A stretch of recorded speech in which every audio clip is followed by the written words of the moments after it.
नमस्कार, the bonus के prime time show bonus point में आप सभी का स्वागत है। मैं हूं विपुल सिंह और शाम के 7 बजते ही आपकी जेब से लेकर के देश की अर्थव्यवस्था पर असर डालने वाली तमाम महत्वपूर्ण खबरें लेकर के हम पहुंच चुके हैं अपने स्टूडियो। और इन खबरों के सटीक विश्लेषण के लिए हमारे साथ जुड़ चुके हैं द बोनस के संपादक अंशुमान तिवारी जी मुंबई स्टूडियो से। अंशुमान सर, बहुत बहुत स्वागत आपका। धन्यवाद विपुल, आप सबका स्वागत है। तो अंशुमान सर के साथ आज की खबरों का विश्लेषण शुरू करें उससे पहले आपको फटाफट ये बताते हैं कि आज वो कौन सी खबरें हैं जो इस कार्यक्रम में जगह बनाने में कामयाब रही हैं। नज़र डालते हैं बोनस पॉइंट के ऑन द शो पर। तो आज सबसे पहले बोनस पॉइंट पे हम बातचीत करने वाले हैं सरकारी बैंकों को लेकर के। एक रिपोर्ट में ये कहा गया कि सरकार फिर से सरकारी बैंकों के विलय पर बातचीत कर रही है, विचार कर रही है। अंशुमान सर से समझने की कोशिश होगी कि विलय की बात आखिर में फिर से क्यों होती हुई दिखाई दे रही है। इसके बाद एमआरपी पर कंपनियों को मिली राहत का भी विश्लेषण करेंगे। सरकार ने कंपनियों को पुराने जीएसटी वाले एमआरपी को दिसंबर तक बदलने की मोहलत दे दी है। इसके बाद अगली खबर जीएसटी से ही जुड़ी हुई है। बीमा पर जीएसटी खत्म होने से कंपनियों पर मार पड़ने की संभावना है। जीएसटी खत्म होने के साथ कंपनियों के लिए इनपुट टैक्स क्रेडिट का फायदा भी खत्म हो गया है। इसके बाद आज की सब बड़ी खबर, ट्रंप के ताजा बयान का विश्लेषण होगा। जी हां, भारत को लेकर के ट्रंप के सुर कुछ बदले से नजर आ रहे हैं। ट्रंप ने कहा कि भारत और अमेरिका के बीच ट्रेड बाधाओं को खत्म करने के लिए लगातार बातचीत हो रही है। इस पर आज डिटेल में बातचीत होगी। इसके बाद एक और महत्वपूर्ण खबर जो कि अमेरिका के रोजगार आंकड़ों में हुए बड़े रिवीजन से जुड़ी हुई है। इस रिवीजन के बाद अमेरिका के जॉब आंकड़ों को लेकर के अब कई बड़े सवाल उठने लगे हैं। और आखिर में अमेरिकी सेंट्रल बैंक फेडरल रिजर्व पर भी बात होगी। एक रिपोर्ट में कहा गया कि फेडरल रिजर्व इस साल ब्याज दरों में 3 बार कटौती कर सकता है। फेडरल रिजर्व के इस बदले रुख का अंशुमान सर के साथ विस्तार पूर्वक होगा विश्लेषण, लेकिन शुरुआत करेंगे भारतीय बैंकों से जुड़ी महत्वपूर्ण खबर के साथ। दुनिया के दिग्गज बैंकों में भारतीय बैंकों को जगह दिलाने के मकसद से सरकार एक बार फिर से सरकारी बैंकों के विलय पर विचार कर रही है। एक रिपोर्ट के मुताबिक सरकार का लक्ष्य सरकारी बैंकों की संख्या को घटा करके 3 से 4 करना है, ताकि वैश्विक स्तर पर बैंकिंग सेक्टर में भारतीय बैंकों की प्रतिस्पर्धा बढ़ सके। पहले भी सरकार ने सरकारी बैंकों का विलय किया हुआ है। पहले देश में करीब 27 सरकारी बैंक थे, जिनकी संख्या घट करके अब 12 रह गई है। सर, ये खबर बार बार लौट करके आ रही है, लेकिन आखिर में ये विलय हो नहीं पा रहा है। पहले तो इसकी वजह आपसे जानना चाहेंगे, जो हमने खबरों में बताया उसके अलावा, और दूसरा ये विलय आखिर में अटक कहाँ जाता है। ये इतनी बार आ चुकी खबर, आप बिल्कुल सही कहे। पिछली बार साल का हमें याद है, पिछले साल नवंबर और दिसंबर में संसद को एक रिप्लाई में सरकार ने मना किया था कि बैंकों का विलय नहीं किया जाएगा। और अब फिर ये बात घूम कर आई है कि बैंकों को नए सिरे से बड़े बैंक को विलय किया जाएगा। बहस पुरानी है, बार बार ये बात कही जाती है कि भारत को 3-4 बड़े बैंकों की ज़रूरत है। अगर आप आरबीआई के नज़रिए से देखें तो आप आरबीआई स्ट्रक्चरली इंपॉर्टेंट बैंक्स की या क्रूशियल बैंक्स की एक सूची पहले ही जारी कर चुका है, जिसमें कि 2-3 पीएसयू बैंक और 1-2 प्राइवेट बैंक शामिल हैं। वो 5 बैंक भारत के लिए जरूरत है।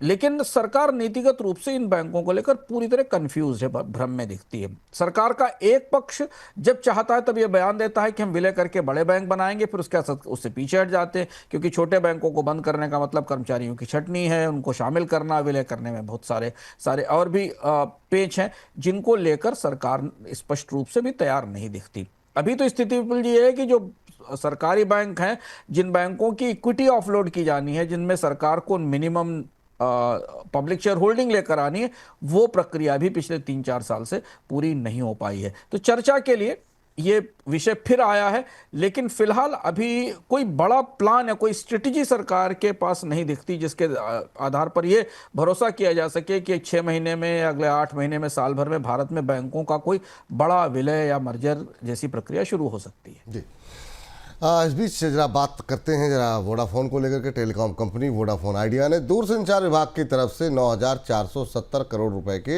एजीआर भुगतान नोटिस को सुप्रीम कोर्ट में चुनौती दी है। कंपनी का ये कहना है कि दूरसंचार विभाग की डिमांड कोर्ट के पुराने ऑर्डर के मुताबिक नहीं है। कंपनी ने दूरसंचार विभाग के एजीआर कैलकुलेशन को कोर्ट में चुनौती दी है। सर, वोडाफोन ने इस शिकायत पे अपनी तरफ से क्या कुछ तर्क दिए हैं?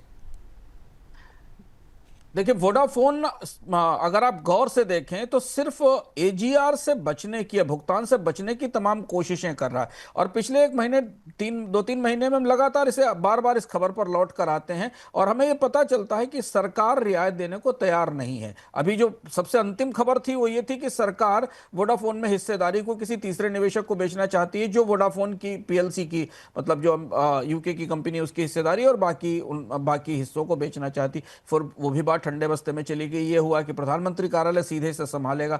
अब कोशिश ये है कि जो 80-82 हजार करोड़ रुपए की बकायेदारी है उसे कम करने के लिए कुछ भी किया जाए। और मुझे नहीं लगता कि सुप्रीम कोर्ट इस पर दोबारा विचार करेगा, क्योंकि सुप्रीम कोर्ट इस मामले में पूरा फैसला दे चुका है। एजीआर के कैलकुलेशन का फार्मूला तय हो चुका है। उसके एक हिस्से के बदले वोडाफोन में सरकार अपनी हिस्सेदारी ले चुकी है, यानी उस फीस की वसूली माफ करके उसके बदले इक्विटी ले चुकी है। बाकी जो कंपनियां हैं, एयरटेल और बाकी कंपनियां, उन्होंने भी इसी आधार पर भुगतान किया है। तो ये पूरा मामला वापस कोर्ट में पहुंचता है। लेकिन जो बुनियादी बात है वो कि वोडाफोन को सर्वाइवल के लिए या तो इस देनदारी से रियायत चाहिए, या सरकार की तरफ से इक्विटी चाहिए, या उसे नया कर्ज चाहिए। तो ये कोशिशें केवल बैंकरों को या कर्ज वसूलने वालों को ये बताने के लिए हैं कि वोडाफोन सरकार के साथ मिलकर किसी तरह से इस देनदारी को कम करने की कोशिश कर रहा है। और थोड़ी बहुत खबरें बाजार में वोडाफोन के स्टॉक को मदद दे देती हैं। तो जैसे ही आज अपील की बात हुई तो हमने बाजार में वोडाफोन के स्टॉक में फिर एक्टिविटी थोड़ी सी देखी। लेकिन फिलहाल वोडाफोन अभी वहीं खड़ी है जहां वो 3-4 महीने पहले खड़ी थी, और संकट और रिस्क कंपनी के ऊपर, कंपनी के सर्वाइवल का संकट अभी भी बना हुआ है। जी। इस बीच सिक्योरिटी अपीलेट ट्रिब्यूनल यानी एसएटी ने कैपिटल मार्केट रेगुलेटर सेबी को एल्गो ट्रेडिंग फर्म जाने स्ट्रीट की उस याचिका पर 3 हफ्ते के भीतर जवाब देने के लिए कहा है, जिसमें जाने स्ट्रीट ने उस पर लगे आरोपों से जुड़े दस्तावेज सेबी से मांगे थे। सेबी ने जाने स्ट्रीट को एल्गो ट्रेडिंग से प्रतिबंधित कर दिया था। हालांकि बाद में उस प्रतिबंध को भी हटा लिया गया था, लेकिन प्रतिबंध से जुड़ा मामला अभी भी कोर्ट में चल रहा है। इस मामले पर अगली सुनवाई 18 नवंबर को होनी है। सर, सेबी से ये कौन सा दस्तावेज मांगा गया है?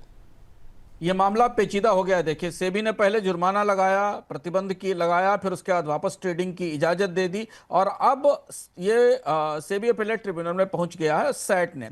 और सैट में जैन स्ट्रीट ने बड़ी तैयारी के साथ 61, एक दो नहीं 61 दस्तावेजों की मांग की है, जिस पर सैट ने सेबी से वो दस्तावेज देने के लिए कहा है। इसमें जो सबसे महत्वपूर्ण डॉक्यूमेंट है वो जो सेबी की मुश्किल बन सकता है, या अगर जो ट्रिब्यूनल है सेबी का वो अगर फैसला देता है तो उसको वो सेबी के खिलाफ फैसले का आधार बना सकता है, जिसमें कंपनी का जेन स्ट्रीट का दावा है कि सेबी के सर्विलांस डिपार्टमेंट ने दिसंबर 2024 में एक रिपोर्ट बनाई थी, जिस रिपोर्ट के मुताबिक जेन स्ट्रीट के कामकाज में और फॉरवर्ड ट्रेडिंग के मार्केट के कामकाज में किसी तरीके की कोई अनियमितता, कोई गफलत नहीं पाई गई थी। लेकिन उसके बाद, इस इन्वेस्टिगेशन के बाद भी सेबी ने जुर्माना लगाया और जेन स्ट्रीट को बाजार में ट्रेडिंग करने से रोक दिया। यह सबसे महत्वपूर्ण दस्तावेज है उन की सूची में, जिस रिपोर्ट को जेन स्ट्रीट ने कहा है कि ट्रिब्यूनल सेबी से लेकर सार्वजनिक सामने लेकर आए, ताकि हम जांच सकें कि उसमें में ऐसा क्यों किया गया। सेबी की तरफ से भी स्पष्ट रूप से इसमें कुछ कहा नहीं गया, लेकिन ये मामला अब ज्यादा पेचीदा हो रहा है विपुल जी,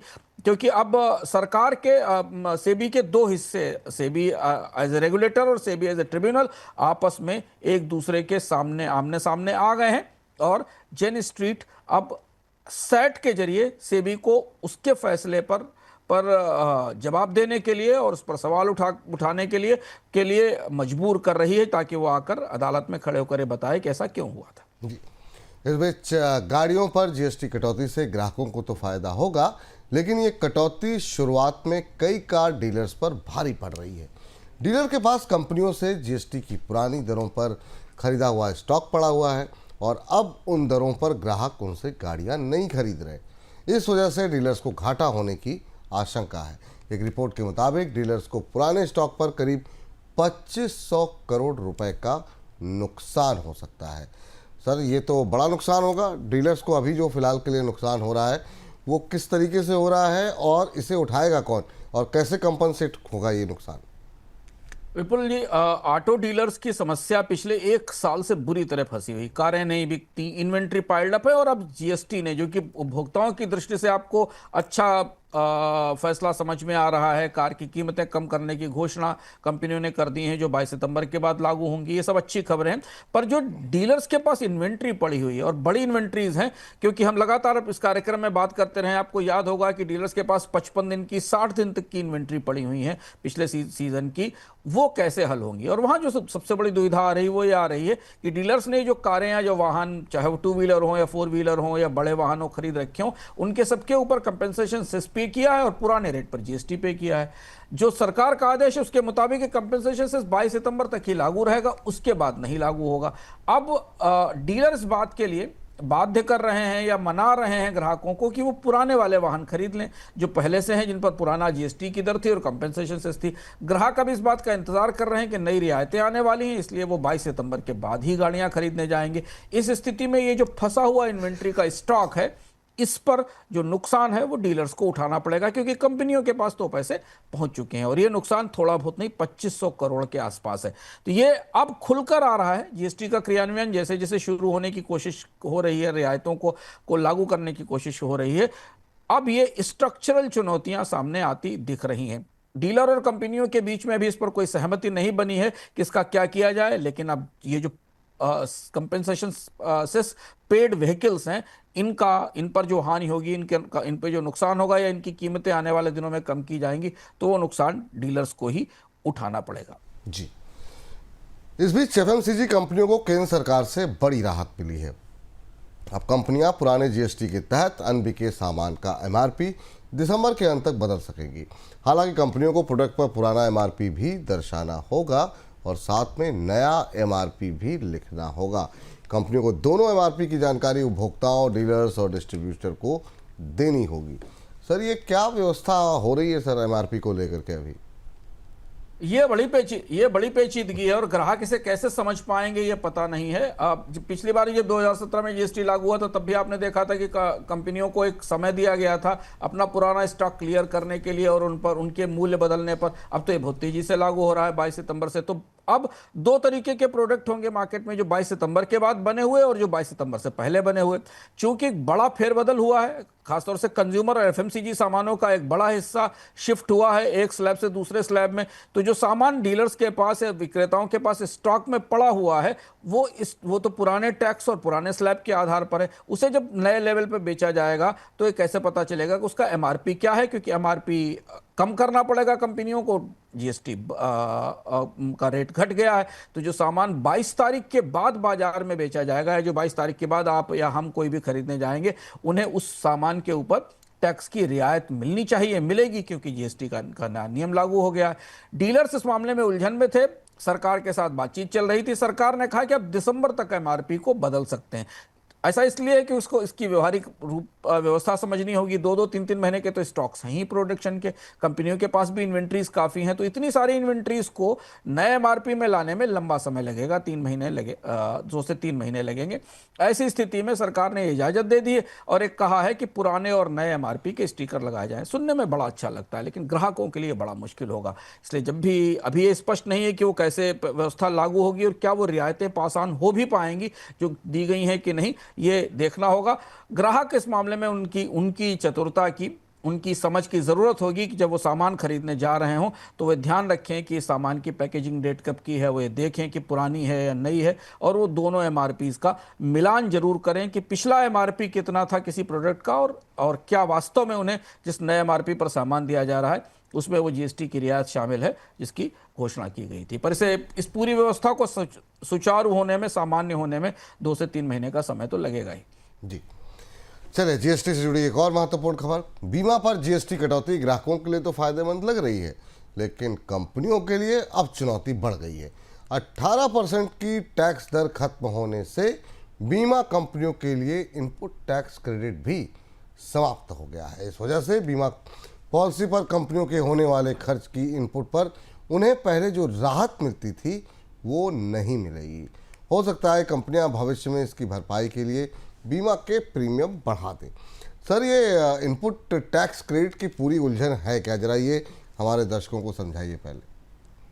देखिए, यहाँ दूसरा मामला हो गया। जीएसटी में हमने 3 मामले आज आपके सामने आए क्रियान्वयन के बाद। ऑटो कंपनियां जिनके पास सेस पेड गाड़ियां पड़ी हुई हैं उसका नुकसान वो उठाएंगी। दूसरा बड़ा एफएमसीजी नेटवर्क बाजार जिसमें कि उन्हें 2 बार एमआरपी अलग अलग बदलने पड़ेंगे और वो कैसे लागू होंगे ये देखना होगा। तीसरा हिस्सा बीमा कंपनियों का, यहां पेचीदगी काफी ज्यादा है क्योंकि सरकार ने बीमा से को जीएसटी से 18% का जीएसटी खत्म कर दिया है, तो ये नई छूट 22 सितंबर 2025 से लागू हो जाएगी। यहां एक बड़ा चैलेंज है बीमा कंपनियों के पास कि उनको इनपुट टैक्स क्रेडिट रिवर्स करना पड़ेगा। ये जो रिवर्सल की चुनौती है इसको लेकर कंपनियां बुरी तरह परेशान हैं क्योंकि कंपनियों ने इससे पहले तक जो भी प्रोडक्ट बनाए हैं या जो प्रीमियम लिए हैं उन पर जो ऑफिस रेंट में, आईटी सर्विसेज में, एजेंट कमीशन पर जो क्रेडिट लिया है उसको उसे वापस करना पड़ेगा। जैसे मान लीजिए कोई इंश्योरेंस कंपनी 1,000 रुपए के प्रोडक्ट पर 18% सर्विस टैक्स पे कर चुकी है और उसने क्लाइंट को या जो प्रीमियम लेन जो ग्राहक है उसे उसका हिस्सा जोड़कर जो टैक्स पे किया है उसे जोड़कर आगे बेच दिया है, तो वो पैसा जीएसटी के तौर पर चुकाया गया टैक्स उसके पास वापस आ गया और नेट जीएसटी 0 हो गया। यही आईटीसी की व्यवस्था है। लेकिन अब प्रीमियम पे जीएसटी माफ हो गया तो इनपुट टैक्स क्रेडिट क्लेम नहीं कर सकते। तो जो पिछला टैक्स क्रेडिट है उसे जो 18% जीएसटी है वो उनके लिए फंसता हुआ दिखाई दे रहा है और यही वो रिवर्स की समस्या है। रिवर्सल रूल में सरकार ने स्पष्ट भी किया है कि 21 सितंबर 2025 तक ही आईटीसी का फायदा मिलेगा। उसके बाद जो आईटीसी बचा हुआ है उसे रिवर्स करना पड़ेगा। कंपनियां कैसे उसे रिवर्स करेंगी और जीएसटी छूट की वजह से उनको आईटीसी क्लेम कैसे मिलेगा, इसे लेकर बेहद दुविधा है। और इसीलिए जो बात आपने शुरुआत में कही कि इस बात की संभावना बनती दिखाई दे रही कि वैसे तो ग्राहकों के लिए अगर नई पॉलिसी ले रहे हैं या रिन्यूअल करा रहे हैं 21 सितंबर के बाद 22 सितंबर से, तो उन्हें 18% जीएसटी नहीं देना होगा क्योंकि तुरंत 12 से 18% की गिरावट प्रीमियम की कॉस्ट में उन्हें दिखाई देगी जब वो देने जाएंगे। लेकिन कंपनियों के लिए ये एक बड़े नुकसान का मसौदा है जिससे कि कंपनियों पे करीब करीब 180 से 250 करोड़ रुपए के आसपास का नुकसान इस नई व्यवस्था से हो सकता है। इसमें भी छोटी बीमा कंपनियों के लिए ये झटका ज़्यादा बड़ा है। बिल्कुल सर। लेकिन सर इसका कंपनियों और ग्राहकों पर किस तरीके का असर होगा, कितना होगा और आगे की तस्वीर आपको क्या दिखाई दे रही है? देखिए, आईटीसी की इनपुट टैक्स क्रेडिट के रिवर्सल से कंपनियों पर जो नुकसान है, जैसे हमने बताया कि 180 से 250 करोड़ रुपए होगा। फिलहाल कंपनियां अभी तो ये रियायत पास ऑन करेंगी, लेकिन अगले कुछ महीनों में वो प्रीमियम बढ़ा सकती हैं या अपने मार्जिन घटा सकती हैं क्योंकि मार्केट की मजबूरी के चलते सीधे पास ऑन करना उनके लिए संभव नहीं होगा। तो अभी तो रियायत दिखेगी। इसके अलावा ऑपरेशन और अकाउंटिंग प्रोसेस में बड़ा बदलाव करना पड़ेगा कंपनियों को। आईटीसी मैपिंग और रिवर्सल और रिपोर्टिंग की पूरी व्यवस्था बदलनी होगी। ग्राहकों के लिए इसके तुरंत फायदे हैं, लेकिन 1-2 साल में प्रीमियम में बढ़ोतरी होगी या कम कंपनियां ये सुविधा दे पाएंगी। शुरुआत में तो कंपनियां डिस्काउंट दे देंगी, लेकिन लॉन्ग टर्म में उन्हें प्रीमियम की लागत बढ़ाने का दबाव होगा। तो अभी आप अगले 6 महीने के प्रीमियम तो रियायत के साथ दे दीजिए, लेकिन बाद में ये छूट किसी न किसी तरह से जो आईटीसी की लागत, जो रिवर्सल की कॉस्ट है जो पे करनी पड़ी है, उसको निकालने के लिए, प्रॉफिट मार्जिन निकालने के लिए कंपनियों को ऐसा करना पड़ेगा। तो इसलिए ग्राहकों के लिए ये सबसे महत्वपूर्ण बात है। ये पूरी इस व्यवस्था के अंत में, जिसे वो ध्यान से सुन लें या समझ लें जो कार्यक्रम देख रहे हैं, कि जब भी आप नई पॉलिसी खरीदने जा रहे हैं 21 सितंबर के बाद से, तो इस बात पर ध्यान रखें कि भविष्य में प्रीमियम का स्ट्रक्चर क्या होने वाला है और उस प्रीमियम की शर्तें क्या, उन्हें ध्यान से पढ़ लें क्योंकि जब आप नई पॉलिसी खरीदते हैं तभी डिसाइड होता है कि अगले छमाही में, सालाना आधार पर जो भी प्लान आप चुनते हैं उसमें कैसे प्रीमियम पे कर रहे हैं, क्योंकि कंपनियां यहां आने वाले दिनों में बढ़ोतरी कर सकती हैं जो फिलहाल अभी वो रियायत के तौर पर आपको हासिल कराएंगे। जी। इस बीच भारत को लेकर के अमेरिकी राष्ट्रपति ट्रंप के सुर अब बदलने लगे हैं। ट्रंप ने भारत के साथ ट्रेड डील की संभावना जताई। उन्होंने कहा कि अमेरिका और भारत एक दूसरे के बीच ट्रेड बाधाओं को खत्म करने के लिए लगातार काम कर रहे हैं। ट्रंप ने कहा कि उन्हें लगता है कि भारत के साथ सफल डील में किसी तरह की कोई रुकावट नहीं आएगी। ट्रंप ने यह भी कहा कि आने वाले हफ्तों में वे प्रधानमंत्री मोदी के साथ बात करेंगे। ट्रंप के कितने रूप सर? ट्रंप के अब नए बयान और भारत की प्रक्रिया भी दी गई प्रधानमंत्री मोदी की तरफ से। आप कैसे समझ रहे हैं सर ये जो कुछ भी चल रहा है? देखिए, भारत की तरफ से ट्रंप को मनाने की कोशिश की गई थी कई अलग अलग तरीकों से, और उसमें एक लॉबिंग फर्म की भी मदद ली गई थी। भी चर्चा है काफ़ी, पर डोनाल्ड ट्रंप का यह बयान कम से कम बर्फ पिघलने जैसे संकेत तो देता है, क्योंकि टकराव की स्थिति थी। अभी तक की स्थिति ये थी कि हालांकि ट्रंप के ब्यूरोक्रेट्स अभी भी भारत पर बेहद तीखा हमला कर रहे हैं, टिप्पणियां कर रहे हैं भारत की व्यापार नीतियों पर डोनाल्ड ट्रंप ने आज ये जो अपने ट्रुथ सोशल पर पोस्ट किया, इससे माना जा रहा है कि दोनों देशों के बीच व्यापार वार्ताएं फिर शुरू हो सकती हैं। हालांकि कार्यक्रम क्या होगा व्यापार वार्ताएं शुरू होने का अभी तय नहीं है। हम घूमकर वापस वहीं आ गए जहां 2 महीने पहले थे। वही तो मुद्दे हैं जिन मुद्दों पर टकराव और गतिरोध बना था। तो क्या नए सिरे से वार्ता शुरू होगी? भारत डोनाल्ड ट्रंप की शर्तों पर राजी होगा जिन शर्तों के कारण संधि नहीं हुई थी, या कोई नया मसौदा बीच में लाया जाएगा? अब फिर वो बिसात पूरी खुल गई है, डेयरी प्रोडक्ट्स आएंगे कि नहीं आएंगे, सोयाबीन आएगा कि नहीं आएगा, भारत अपना कितना बाजार खोलेगा, ई कॉमर्स कंपनियों को विदेशी निवेश की छूट मिलेगी कि नहीं मिलेगी, वो सारे सवाल जो व्यापार वार्ताओं के दौर में थे, 5-6 दौर की वार्ताओं में, वो सामने आ गए हैं। हाँ, तो कूटनीतिक स्तर पर दरवाजे खुले हैं, रास्ता थोड़ा आसान हुआ है, पर व्यवहारिक रूप से भारत और डोनाल्ड ट्रंप की अमेरिका की डील में अभी बहुत कुछ होना बाकी है। अभी तो सबसे पहले यह तय होना है कि डोनाल्ड ट्रंप भारत के साथ एक तरफ बात करने की, ट्रेड डील करने की बात कर रहे हैं, और दूसरी तरफ रूस से भारत के तेल आयात पर उनका और उनकी सरकार का रुख अभी तक बेहद आक्रामक बना हुआ है। तो इन दोनों के बीच तालमेल कैसे होगा, ये बड़ी भ्रम की है, ये बड़े बड़े असमंजस की स्थिति है। हाँ, लेकिन इससे अच्छी बात ये हो गई सर, थोड़ी सी बाजार के अंदर रैली आ गई, निफ्टी ने एक बार 25,000 का लेवल भी टेस्ट कर लिया। अब देखते हैं आगे चल करके किस तरीके से चीज़ें निकल के आती है। लेकिन सर एक चीज़ नहीं समझ में आया कि जरा पहले दर्शकों को खबर बता दें कि अमेरिकी राष्ट्रपति ट्रंप एक तरफ तो ये कह रहे हैं कि भारत और अमेरिका के बीच ट्रेड बाधाओं को खत्म करने पर लगातार बातचीत हो रही है, दूसरी तरफ उन्होंने यूरोपियन यूनियन से ये कहा कि चीन और भारत के ऊपर 100% टैरिफ लगाए जाए ताकि रूस के राष्ट्रपति पुतिन पर दबाव बनाया जा सके और इस दबाव के जरिए रूस यूक्रेन युद्ध को समाप्त किया जा सके। तो सर आप कैसे देख रहे हैं कि एक तरफ तो बेहतर रिश्ते की बात, दूसरी तरफ यूरोप को टैरिफ लगाने के लिए बोल रहे हैं? ये जो ट्रंप साहब के कितने रूप हैं, क्या इसके मायने निकाले जाए? देखिए, यही मैंने अभी संकेत दिया था कि ये जो ट्वीट आया या जो भारत की तरफ से प्रतिक्रिया आई, इसमें अभी विशफुल थिंकिंग है। मतलब बिल्कुल बातचीत नहीं थी, टकराव की स्थिति थी। हालांकि डोनाल्ड ट्रंप दोनों बातें भारत को बहुत अच्छा दोस्त भी बताते रहे, पर भारत को टैरिफ किंग भी बताते रहे, वही कहते रहे। तो अब 24 घंटे बाद डोनाल्ड ट्रंप का क्या अगला ट्वीट होगा, क्या कहा जाएगा, क्योंकि उनके जो सहायक हैं वो तो अभी भी बेहद आक्रामक बने हुए हैं। पर ये जो नया जो घटनाक्रम अब शुरू हुआ है यूरोप में, उसकी रोशनी में अगर आप डोनाल्ड ट्रंप के ट्वीट को देखें तो आपको इसे एक चुटकी नमक के साथ लेना चाहिए, क्योंकि रूस ने अपनी आक्रामकता बढ़ा दी है। पश्चिमी यूक्रेन में रूस ने बड़ा हमला किया है। इसके अलावा अब 2 दिन से लगातार हमले जारी हैं। आज ये भी खबर थी कि पश्चिमी यूक्रेन पर हमले में रूस के ड्रोन्स ने पोलैंड के एयर स्पेस को वायलेट किया, और उसके बाद नाटो ने तमाम तरीके की तैयारियां शुरू की हैं। तो रूस की आक्रामकता बढ़ते देखते हुए उसका एक हिस्सा भारत के साथ जुड़ा हुआ है, क्योंकि इस टैरिफ में 25% टैरिफ तो वो है जो रूस से तेल खरीदने के कारण लगाए गए हैं। तो क्या भारत ट्रंप के साथ बातचीत के में जाते समय रूस से अपने आप को दूर करने की कोशिश करेगा तेल के आयात के संदर्भ में? क्योंकि ये सबसे महत्वपूर्ण बात है। हम इसको इसलिए जोर देकर कह रहे हैं क्योंकि इसमें अमेरिका अकेला पक्ष नहीं है, यूरोपियन यूनियन भी बहुत बड़ा पक्ष है। और इसीलिए डोनाल्ड ट्रंप की तरफ से संकेत दिए गए कि भारत और चीन पर अतिरिक्त टैरिफ लगाए जाएं, क्योंकि वो रूस का तेल खरीदकर रूस को जंग लड़ने की ताकत दे रहे हैं, और वो जंग अब यूक्रेन से बाहर निकलकर बाकी देशों में भी फैलने का खतरा बढ़ता दिखाई दे रहा है। तो यूरोप की जो अपनी भीतरी राजनीति है, उसमें जो रूस की भूमिका है और रूस से जुड़ा हुआ खतरा है, वो डोनाल्ड ट्रंप भले ही थोड़े नरम पड़े, यूरोपियन यूनियन या नाटो या यूरोप के देश तो शायद ये कतई नहीं चाहेंगे कि भारत और चीन अब आगे चलकर रूस का तेल खरीदें। तो कहीं ना कहीं कुछ अगले 2-3 दिनों में आपको ये दिखाई देगा कि भारत ने रूस के तेल से थोड़ा इंपोर्ट कम किया। कई माहौल भी, परिस्थितियां भी ऐसी बन रही हैं। ओपेक ने अपना उत्पादन बढ़ा दिया, ब्रेंट की कीमतों में थोड़ी नरमी आई, हालांकि आज थोड़ा तेज दिखाई दिया है इजराइल के दोहा पर हमले के बाद और इस संघर्ष के बाद भी। तो रूस के लिए भी भारत को सस्ता कच्चा तेल देना, डिस्काउंट देना संभव नहीं है। तो कहीं ना कुछ भारत को यील्ड जरूर करना होगा, रूस की दृष्टि से भी और अपने बाजार की दृष्टि से भी। तो अभी स्थितियां उलझी हुई हैं और पूरी दुनिया का फोकस या निगाहें रूस की तरफ है, रूस यूक्रेन के युद्ध की तरफ है, नाटो की ताजा तैयारियों की तरफ है।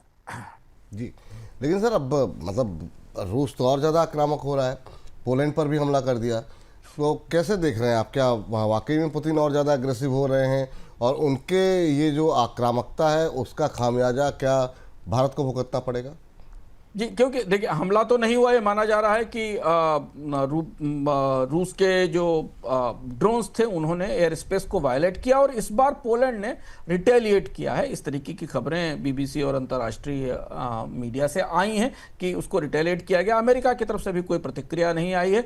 नेटो ने अपनी प्रतिक्रिया दी है, यूरोप के देशों ने प्रतिक्रिया दी है। और जब ये जैसा हमने कहा, ये जंग सबसे महत्वपूर्ण है भारत और अमेरिका के रिश्तों के लिए, क्योंकि भारत ने अमेरिका के रिश्ते अब द्विपक्षीय नहीं रखे हैं। भारत और अमेरिका के रिश्ते बहुपक्षीय घटनाओं से प्रभावित होने लगे हैं, और जिसमें एक बहुत बड़ा घटनाक्रम यूरोप का है। और इसलिए मुझे लग रहा है कि जब तक यूरोपीय समुदाय अमेरिका को इस बात की छूट नहीं देगा, इजाजत नहीं देगा कि वो भारत को रियायत दे, व्यापार पर कोई बड़ी संधि होने की संभावना बनती नहीं दिखाई देती। या भारत को डिसाइसिवली, निर्णायक तौर पर ये इस तरीके के संकेत देने होंगे, इस तरीके का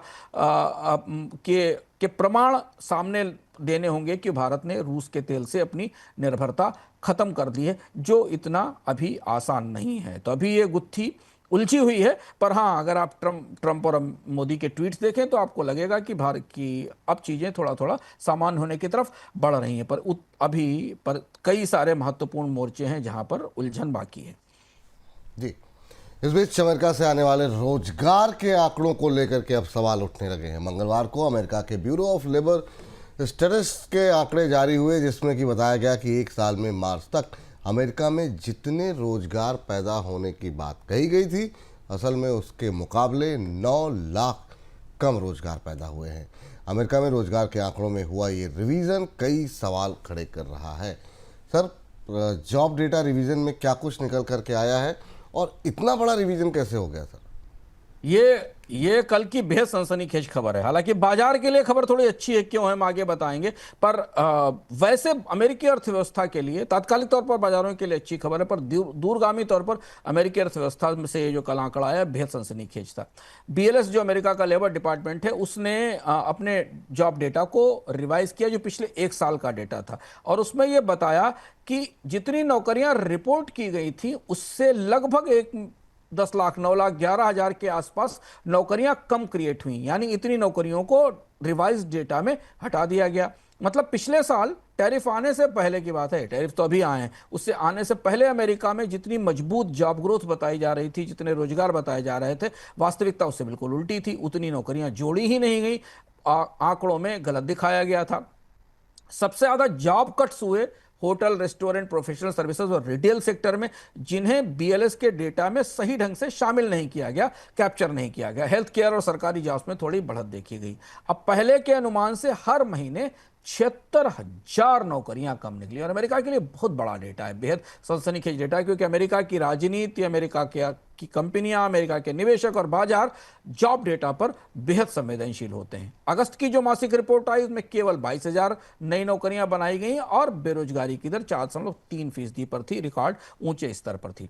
अब आप कहेंगे कि इतनी बड़ी चूक कैसे हुई है? कोई टेक्निकल गलती नहीं थी, कि कोई टेक्निकल चूक थी। दरअसल कंपनियों के जो BLS का जॉब डेटा है वो कंपनियों के सर्वे से आता है, और उसके बाद कंपनियों के ट्रैक रिकॉर्ड से ये पता चलता है कि वास्तविकता में उन्होंने कितने जॉब्स जोड़े।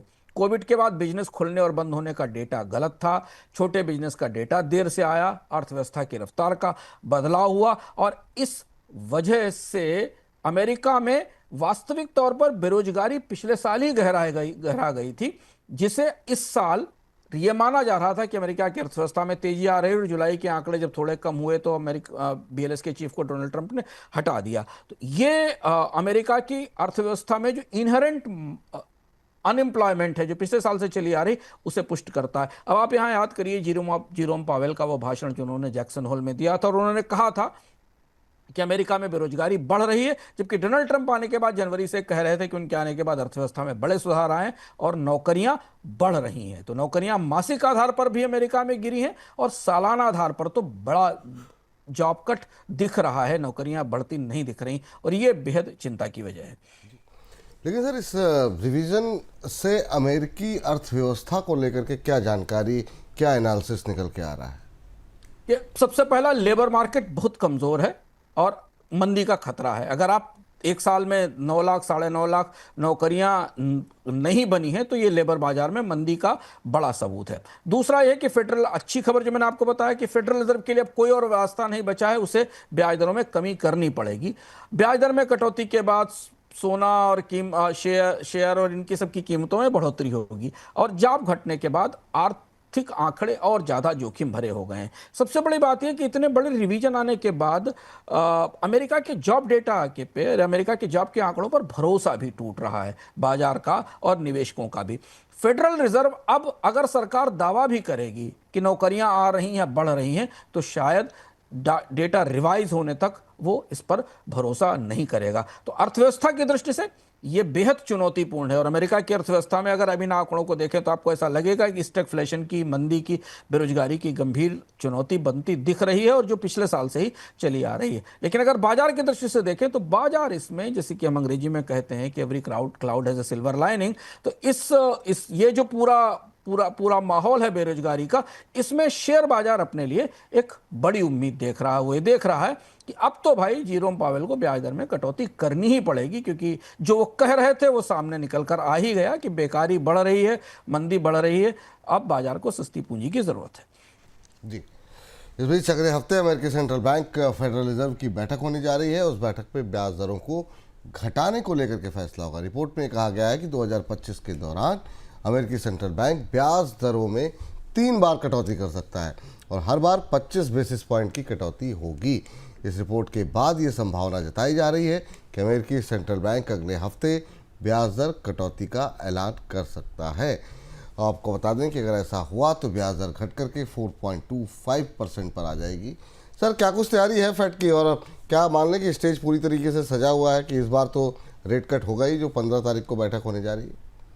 आप ये कहें स्टेज सजा हुआ है, स्टेज उखड़ा हुआ है, जिसको जेरोम पावेल को आकर बनाना होगा। बेकारी के आंकड़ों ने एक तरह से डोनाल्ड ट्रंप की जो मन की इच्छा थी, या जो उनकी कोशिश थी ब्याज दर घटाने की, उस कोशिश को ताकत दे दी है। हालांकि डोनाल्ड ट्रंप के लिए यह स्वीकार करना मुश्किल होगा दोनों तरफ से। वो चाहते हैं ब्याज दर घटे, लेकिन वो ये भी चाहते हैं कि देश ये माने कि बेरोजगारी नहीं बढ़ रही है। अर्थव्यवस्था की में विकास के लिए, तेज विकास दर के लिए ब्याज दर में कमी जरूरत है, लेकिन अर्थव्यवस्था अपने तरीके से चलती है। रोजगार के आंकड़ों ने डोनाल्ड ट्रंप को आईना दिखाया है, और फेडरल रिजर्व को यह आधार दिया है कि वो ब्याज दरों में कमी कर सके।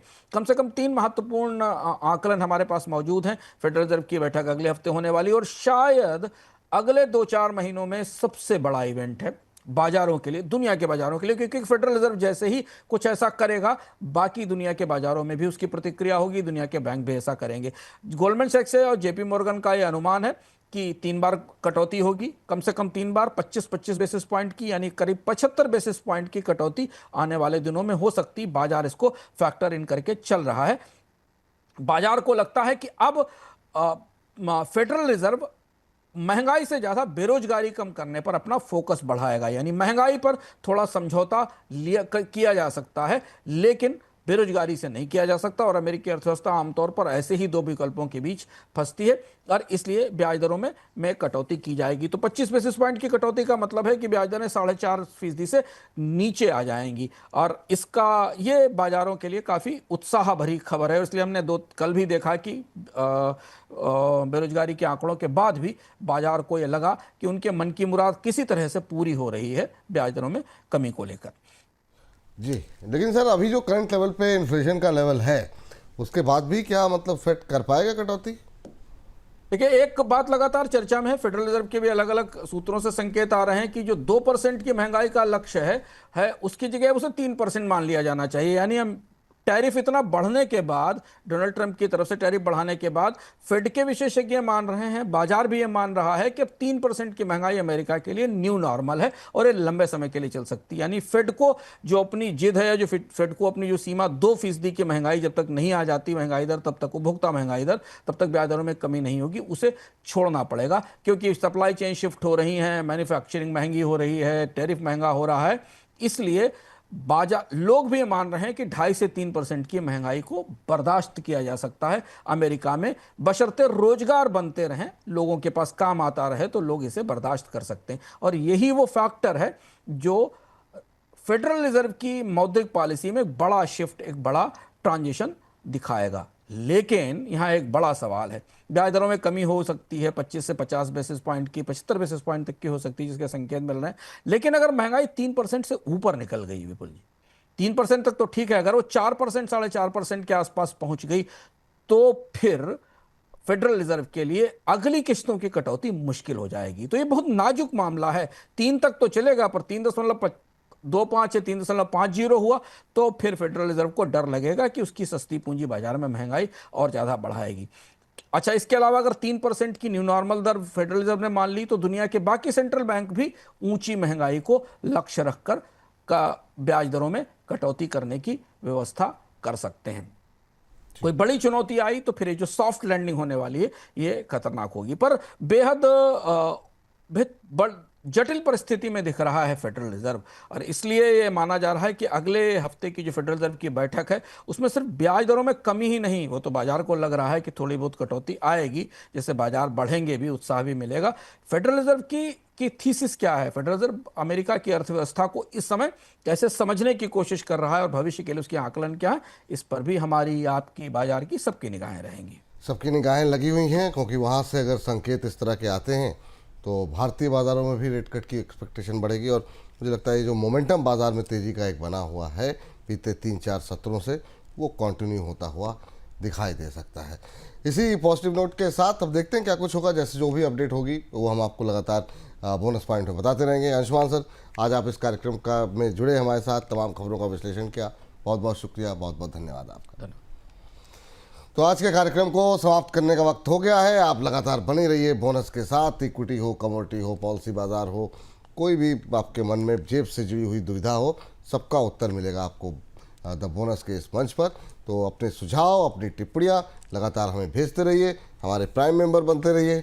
मुझको इजाज़त दीजिए, नमस्कार।